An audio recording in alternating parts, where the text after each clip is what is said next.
coração. Deixe o Senhor falar com você nessa noite. E a ferramenta será o seminarista Emerson. Estenda a sua mão para cá. Peça a Deus para usá-lo. Ele, quando chegou, disse assim: pastor, na parte da tarde eu comecei a passar mal. Eu disse para ele: é porque há uma guerra sendo travada e o inferno inteiro sabe que você é a ferramenta que Deus iria usar nesta noite, vai usar nesta noite. Então, em nome de Jesus, se você pode cobri-lo com a sua oração, faça isso agora. Em nome de Jesus, Pai, que nenhuma interferência possa impedir do teu filho comunicar genuinamente aquilo que o Senhor comunicou ao coração dele. Em nome de Jesus, usa-o com destreza nessa noite, Pai, de forma poderosa. Esconda-o debaixo do teu receptáculo, guarda-o debaixo das tuas asas, usa-o de forma poderosa, através do teu Espírito que habita dentro dele. É a oração que fazemos. Ministra-nos, liberta-nos, em nome de Jesus, em nome de Jesus, amém. Deixa Deus te usar. Graças e paz, igreja. Amém. Vocês estão felizes? Estão felizes mesmo?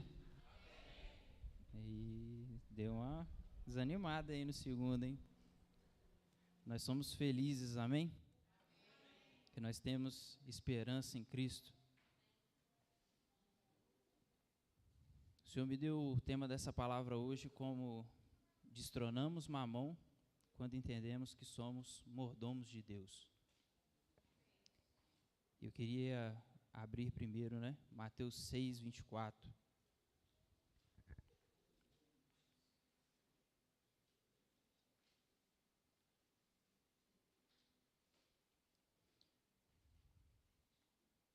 Como o pastor disse, A palavra diz: ninguém pode servir a dois senhores, pois odiará a um e amará o outro, ou será leal a um e desprezará o outro.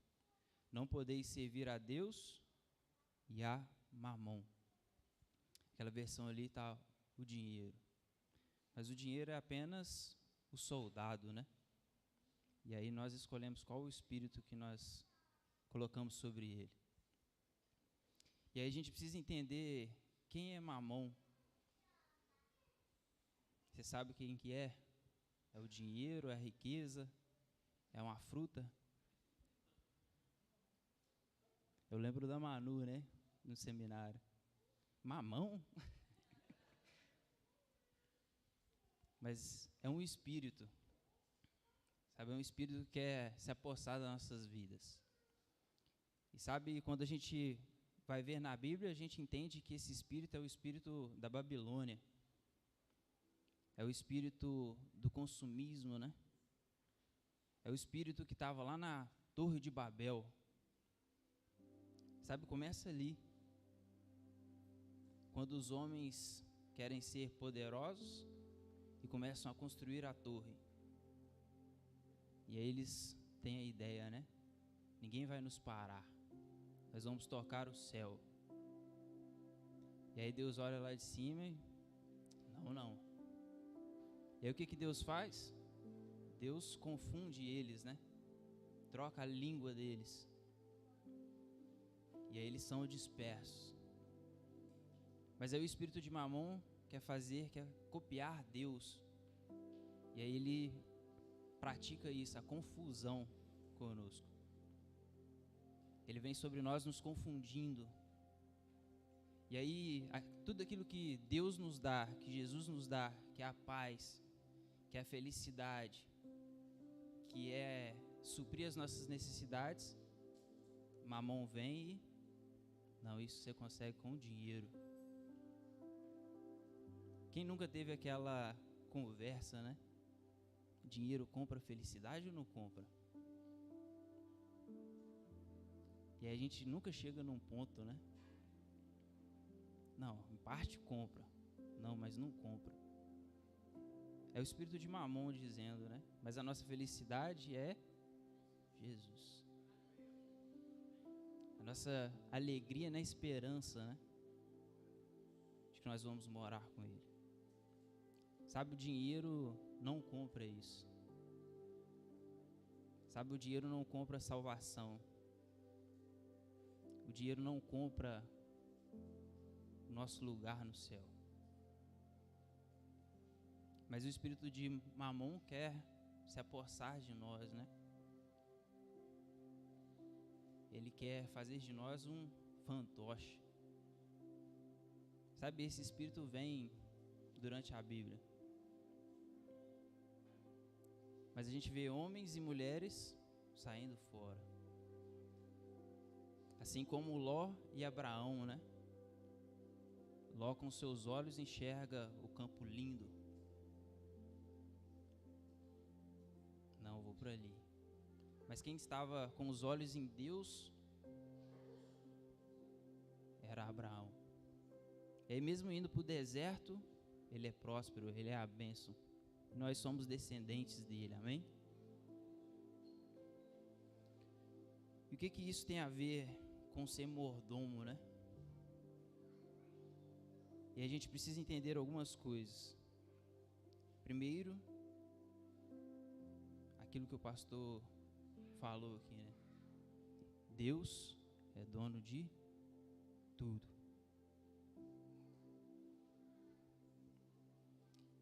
Ageu, capítulo 2, verso 8. Deus é dono de toda riqueza, de todo dinheiro. E não só o nosso, mas do mundo todo, certo? A Bíblia vai dizer: minha é a prata e meu é o ouro, diz o Senhor dos Exércitos. Em outra versão diz assim: portanto toda a prata e todo o ouro a mim pertence, afirma Yahvé o Senhor. Todo o dinheiro que cai nas nossas mãos é de Deus. Todas as riquezas que caem na nossa mão são de Deus. E às vezes a gente não tem compreensão disso. E a gente fala que é de quem? Nosso, meu dinheiro, minha riqueza, minha casa, meu carro. Sabe, é interessante, eu não sei se alguém aqui perdeu algo na enchente. Mas sabe, eu tive um aprendizado com ela. A gente saiu do GA e chegando em casa já não dava para chegar em casa sem passar dentro da água. Tão rápido. 30 minutinhos, pessoas perderam tudo. E aí eu vejo Deus falando, né? Tudo é meu. Em segundos. A gente olha para Mimoso, né? A catástrofe. Mas aí eu vejo Deus mostrando para o homem a quem ele tem que buscar. As pessoas gastam anos construindo algo, em instantes se foi. E aí eu vejo algumas pessoas falando assim: mas Deus vai me dar tudo de volta. Sabe, é isso. Deus traz tudo de volta. Mas aí existem aqueles, né? Ai meu Deus, perdi tudo, e agora? Como é que eu vou construir tudo? E vai. Ansiedade. Controlado, né? Pra dentro. Sabe, você vê a diferença nítida de quem serve a Deus e de quem serve a Mamon.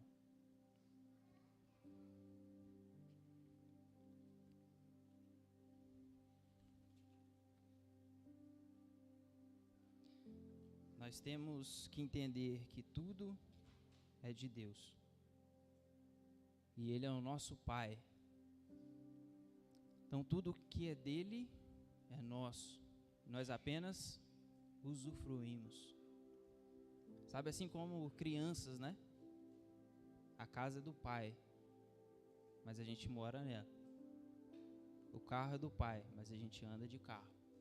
A comida quem compra é o pai, mas a gente se alimenta. A roupa quem compra pra gente vestir é o pai. Sabe, a gente tem que ter esse entendimento.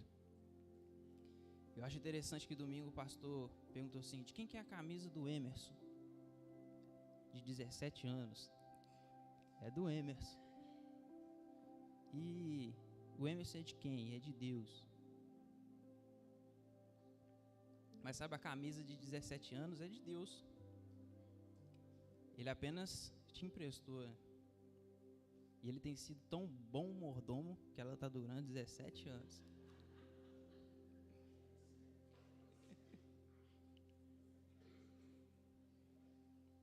Nós temos que cuidar, ter zelo, né?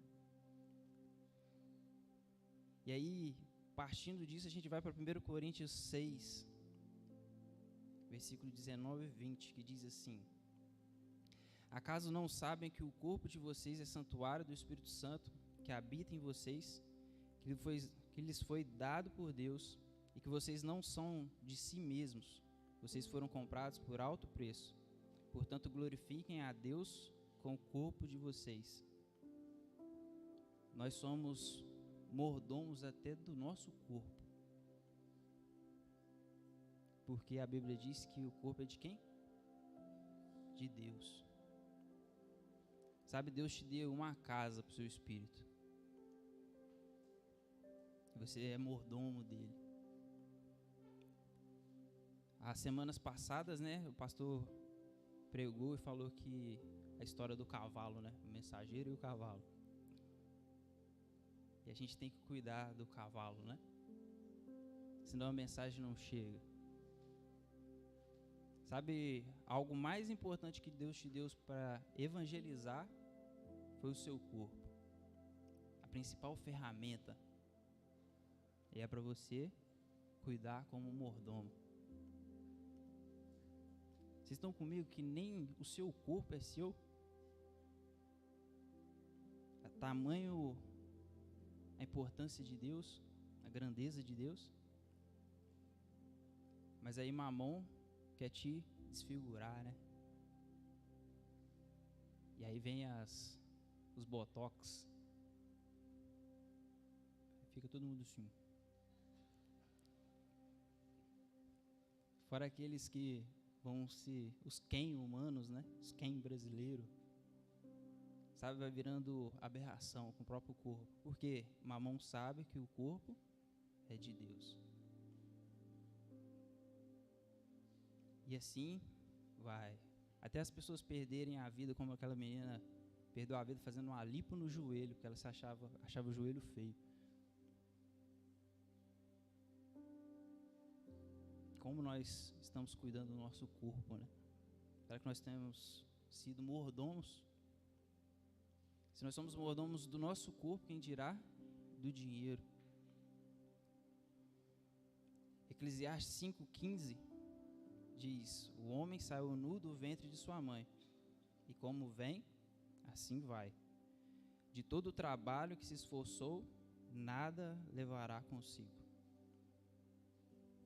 Nós corremos atrás das coisas, e no fim, nós não levamos nada.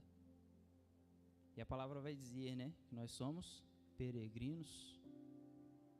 Nós estamos aqui com a passagem comprada, né? E na hora que for para partir, iremos partir. E a gente volta em Abraão, né? Abraão andava com a expectativa numa terra, numa nação, mas era no céu. Ele podia ter um local físico, mas a mente dele estava no espiritual. Sabe, eu acho interessante que existe uma canção do Alessandro Vilas Boas, que a esposa dele diz que nós precisamos, ela ministra dizendo, nós precisamos carregar as coisas com mãos leves, para deixar a qualquer momento e ir. E às vezes a gente fica prendendo. Nós precisamos carregar tudo que nós temos com mãos leves. A gente olha, principalmente eu, olho para a vida do Rodney. Muito bem de situação, né? Um ótimo administrador dos bens dele. Mas aí o Senhor falou para ele, Portugal. E aí ele simplesmente fez assim: vou vender os móveis de casa, vou comprar passagem. E foi. E daqui a pouco foi a Valentina e a Ariane. Mãos leves. Mas às vezes a gente gasta tempo construindo, né? Vou construir uma casa, vou fazer um consórcio de um carro. E vai. Não quer dizer que você não possa fazer isso, mas o seu coração não pode estar preso nisso. Porque se o Senhor te pedir, vai, você vai. Amém? Vocês estão comigo? Repita comigo. Tudo que eu acho que tenho, Deus apenas me emprestou.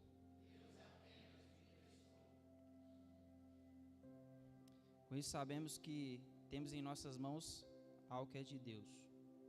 Ouro e prata, que é dinheiro. Entendemos então que todo o dinheiro que vem na minha mão é de Deus. Então, 100% do seu dinheiro é de... Mas Deus pede a gente para devolver 10%. Sabe quando você recebe seu salário? Você tira os 10%? Fez silêncio. Sabe, o certo a se fazer, e para ser uma conta bonita, né? Se você recebe 1.000, você não coloca na planilha que você recebeu 1.000. Você coloca na planilha que você recebeu 900. Porque você não pode contabilizar aquele dinheiro para gastar. Aquele dinheiro você recebeu para devolver. Essa é a matemática. Sabe, a gente olha lá para Adão e Eva no jardim. Deus coloca eles no jardim e diz para eles cuidarem, né, governarem ali. Mas ele dá uma advertência, né? Não comer do fruto do bem e do mal. Por quê, né?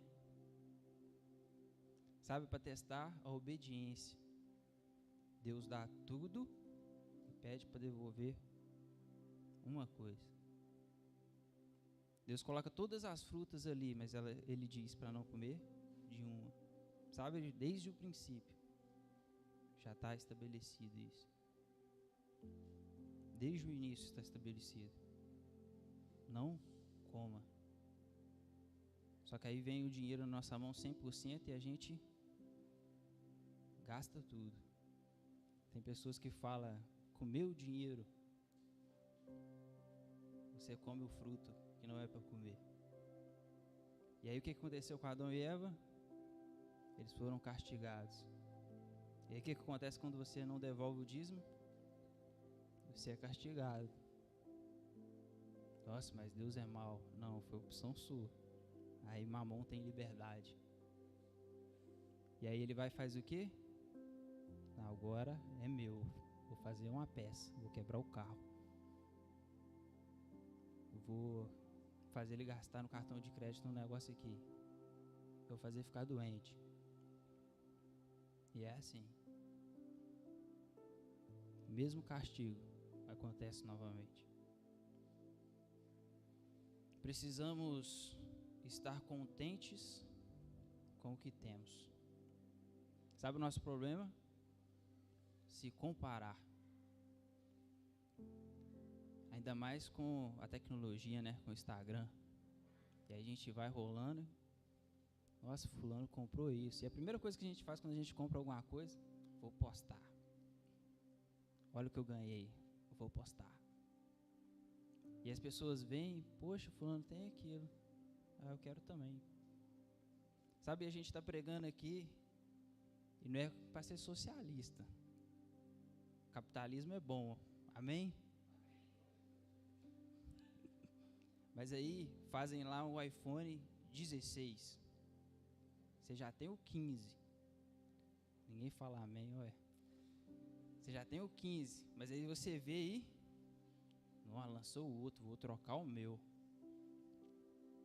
E aí você olha o outro, não, o outro comprou o 16, vou trocar o meu também. E aí você se endivida por aquilo. E aí eu acho maneiro, o iPhone é o símbolo do capitalismo, né?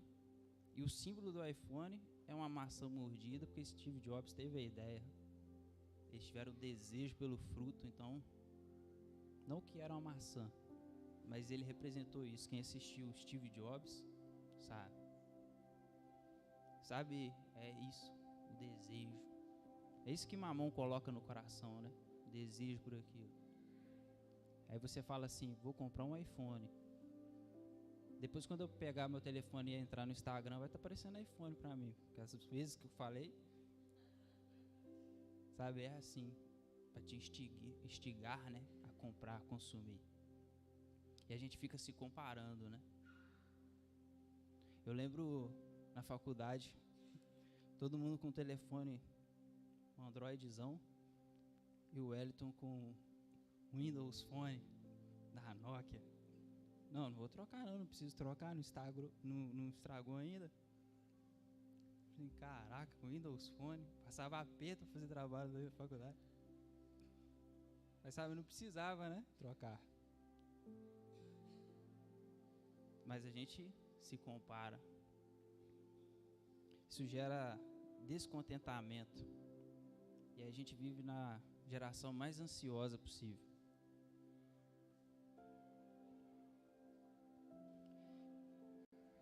Deus quer que nós estejamos contentes. Filipenses 4, 11 ao 13. Paulo escreve assim: não vos declaro isso por estar necessitado, porquanto aprendi a viver satisfeito, sobre toda e qualquer circunstância. Sei bem o que é passar necessidade e sei o que é andar com fartura. Aprendi o mistério de viver feliz em todo lugar e em qualquer situação. Esteja bem alimentado ou mesmo com fome, possuindo fartura ou passando privações. E aí o versículo que a gente gosta, né? Tudo posso naquele que me fortalece. Será que nós conseguimos viver contentes nessa situação? De não ter o que comer e estar contente, satisfeito, porque tem Deus? Ou será que a gente murmura? Porque a murmuração nessa situação aponta para Mamon. Ele vai fazer ficar ruim, né? Vai te fazer murmurar. Foi o que o inimigo tentou fazer com o Jó, né? Vamos ver até onde ele vai aguentar, se ele vai murmurar. E Jó, naquela situação, ele continuou glorificando a Deus. E aí Paulo diz, né?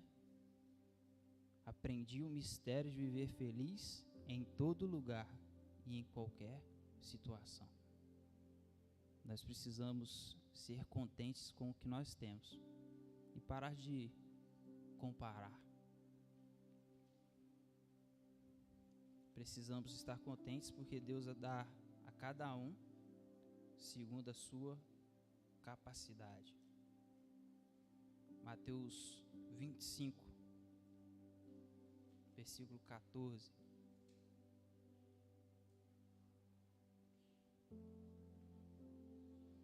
Digo também que o reino será como um senhor que, ao sair de viagem, convocou seus servos e confiou-lhes os seus bens.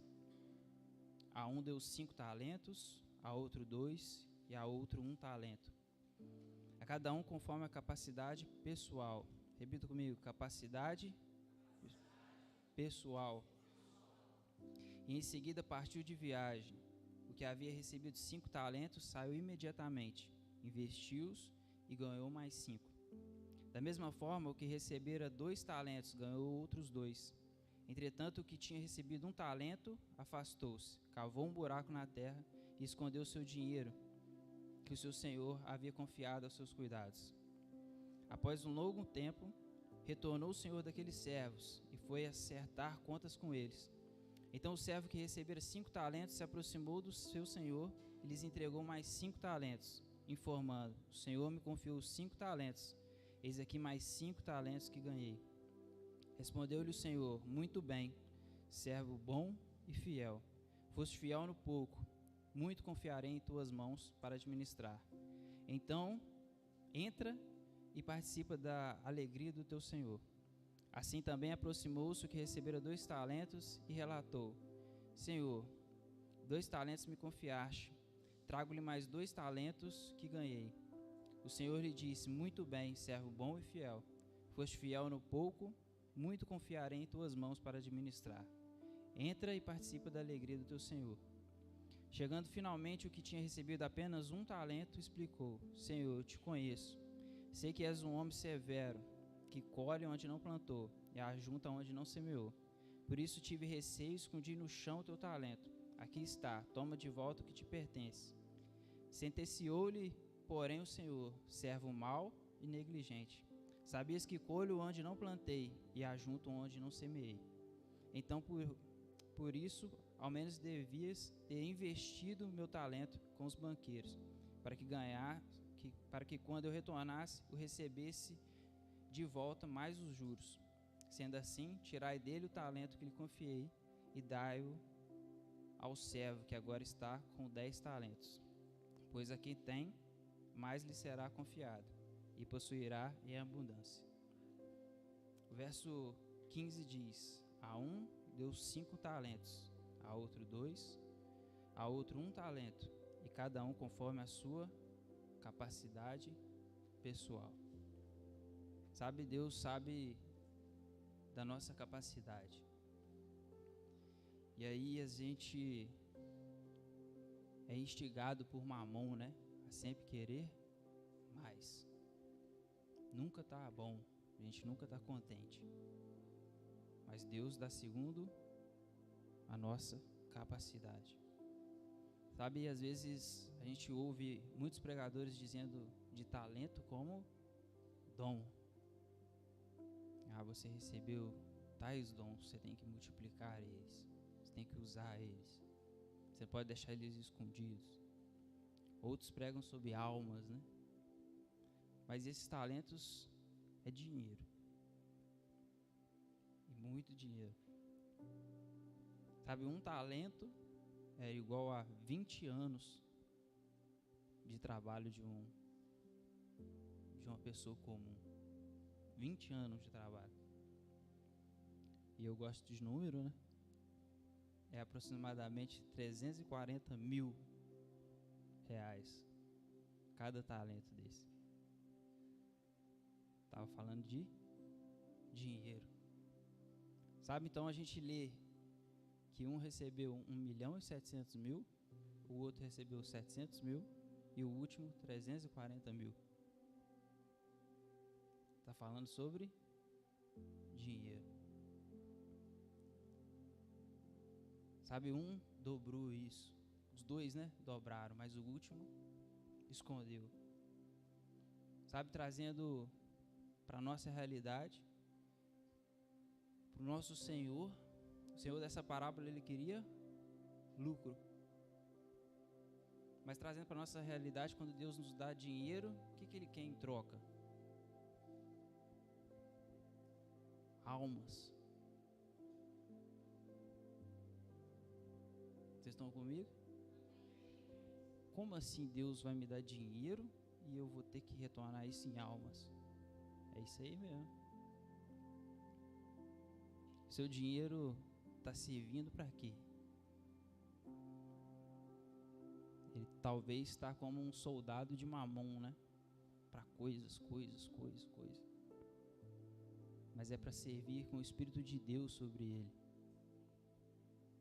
E por isso que a gente fala tanto, né, de dízimo, de oferta, de primícia, oferta missionária, porque o seu dinheiro é um soldado.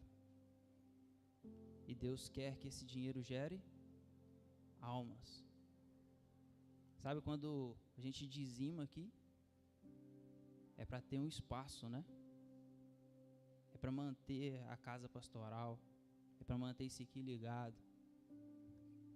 E o lucro disso é almas. Quando a gente oferta para a missão, é para chegar lá no missionário e se tornar almas. E Deus dá de acordo com a capacidade. E aí vem aquela questão, né? Está escrito aqui, verso 21, servo bom e fiel, você foi fiel no pouco e sobre o muito o colocarei. E aí talvez você pense assim, nossa, eu tinha que ganhar mais, eu tinha que ganhar mais, eu tinha que ganhar mais, eu tinha que ganhar mais. Mas não é fiel, é de acordo com a capacidade. Se você recebe 1.000, 100 de dízimo. Se você recebe 2.000, 200 de dízimo. Se você recebe 3.000, vou dar R$50 de dízimo.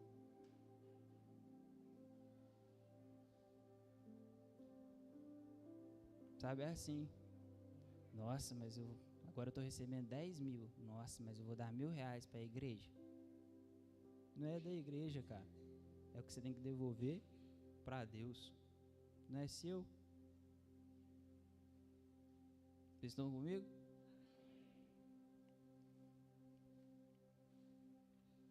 Quanto mais mordomo você for, mais Deus vai te dar para tomar conta. Mas nós precisamos ser generosos. Mamão faz você pensar que aquilo que você dá irá te fazer falta. Que você vai enriquecer alguém com seus bens, né? Não, o pastor vai ficar rico. Coitado do pastor. Mas Salomão escreve, Provérbios 11, 24.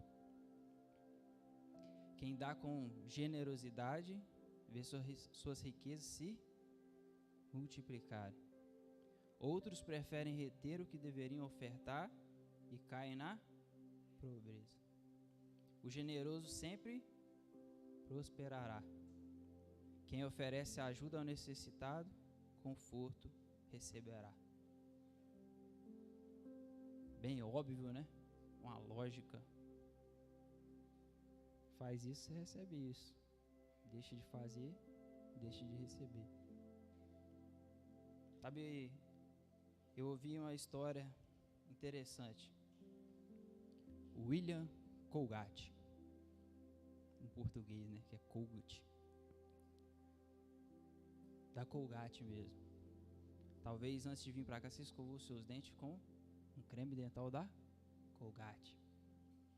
E o que isso tem a ver com a palavra? Ele saiu de casa para arrecadar dinheiro porque os pais estavam passando necessidade. Com 16 anos ele saiu de casa. E aí ele foi para Nova York tentar a vida.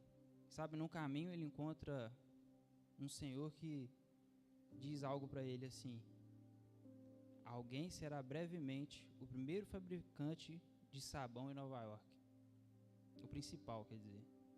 Espero que você seja homem prudente, dê o seu coração a Cristo, lhe entregue de cada dólar que você receber a parte que lhe pertence. Faça um sabão honesto, no peso, dê 1 libra inteira. E recebeu essa palavra. E aí ele foi, né? Chegou em Nova York e ele consegue um emprego numa fábrica de sabão. E aí ele recebe e ele dá o dízimo. Ele encontra uma igreja e começa.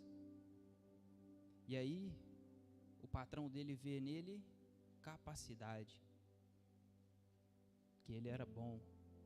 Ele mostrava para o patrão os erros da fábrica. Servo bom. E aí o patrão dele um dia chega para ele e torna ele sócio. E aí, em um momento da vida dele, ele continua crescendo e dizimando. E aí ele resolve sair e montar uma fábrica para ele de sabão e de vela. Foi assim que surgiu a Colgate, né?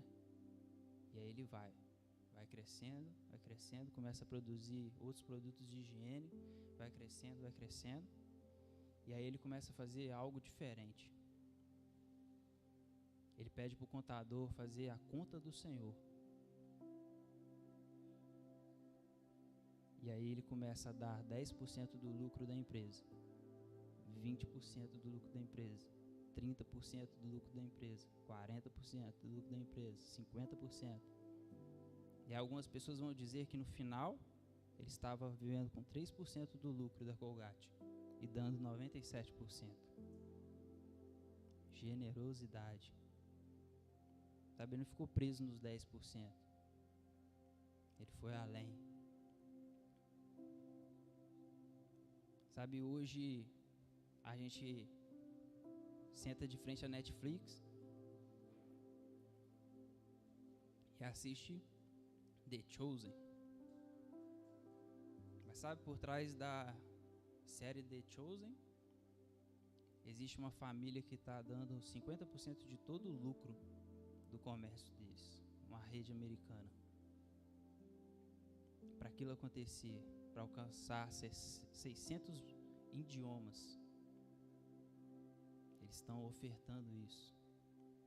E sabe, o dono dessa rede disse que eles ainda não alcançaram o objetivo deles.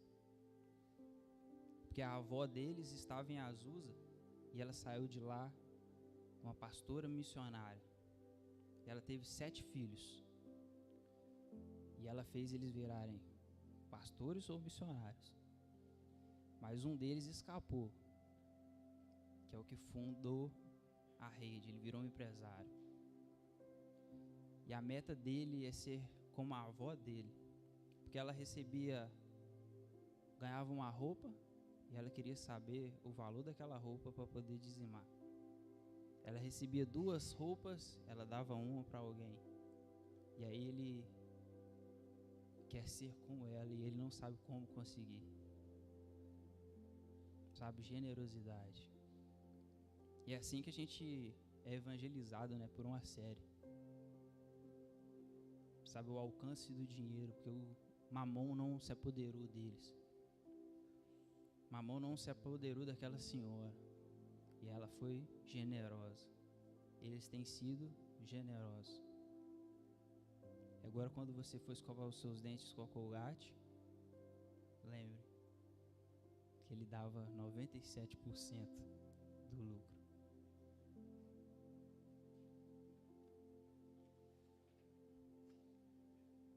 Em quarto lugar, precisamos entender que Jesus é mais importante que qualquer riqueza e que Deus vai permitir sermos tentados por Mamon através do dinheiro. João 13, 27 diz assim: assim que Judas comeu o pão, Satanás entrou nele. Então disse-lhe Jesus: o que tens para fazer, faze-o logo. Todavia, nenhum dos que estavam à mesa entendeu por qual razão Jesus lhe disse isso, considerando que Judas era o responsável pelo dinheiro.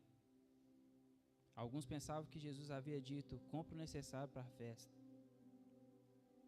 João 12, versículo 4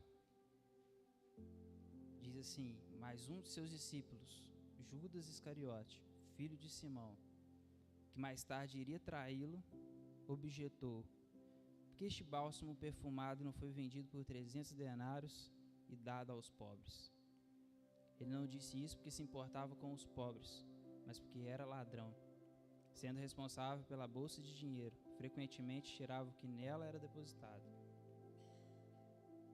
Mateus 26, 14 diz: e aconteceu que um dos 12, chamado Judas, foi ao encontro dos chefes dos sacerdotes e lhes propôs: o que me dareis caso eu vos entregue? E lhe pagaram o preço, 30 moedas de prata. E desse momento em diante, procurava Judas uma ocasião apropriada para entregar Jesus. Esses 3 textos estão falando de Judas, um homem que tomava conta da bolsa de dinheiro. E aí depois ele traz Jesus por dinheiro. E aí eu te falo, se Judas, que estava com o melhor pregador, estava na melhor igreja, foi tentado por Mamon, né? Quem dirá a nós? Jesus estava ali do lado dele e ele traindo, roubando por dinheiro.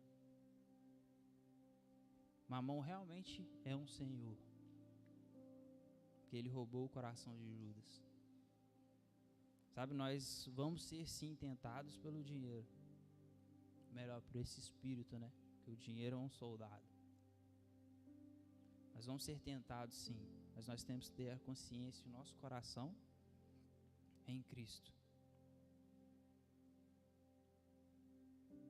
Judas poderia ser outro, né? Poderia ser Pedro com a bolsa de dinheiro, mas porque Pedro não tinha problema com dinheiro. Quem tinha problema com dinheiro era Judas. Então por isso que Jesus deixa ele responsável pelo dinheiro, para ele ser tratado. Assim é com cada um de nós, né? Nós somos tratados naquilo que nós pecamos. Nós precisamos fazer o dinheiro ser apenas um soldado nosso. Amém? Você pode ficar de pé no seu lugar?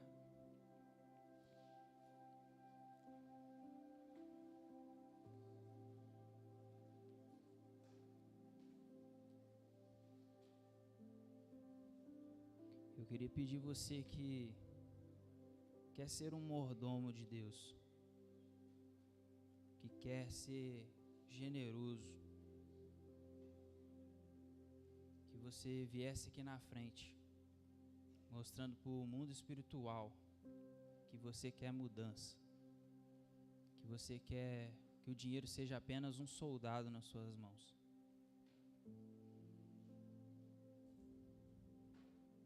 Pode vir um de cada vez. Como o pastor diz, né? Eu sou o primeiro.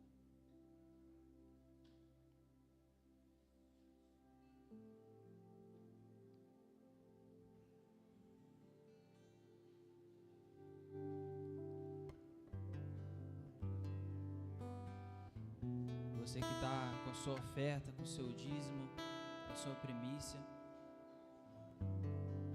traga aqui na frente, com entendimento de que o dinheiro é o seu soldado, você é apenas um mordomo. Mordomo do seu corpo, mordomo de quem Deus pediu para você ser aqui na terra.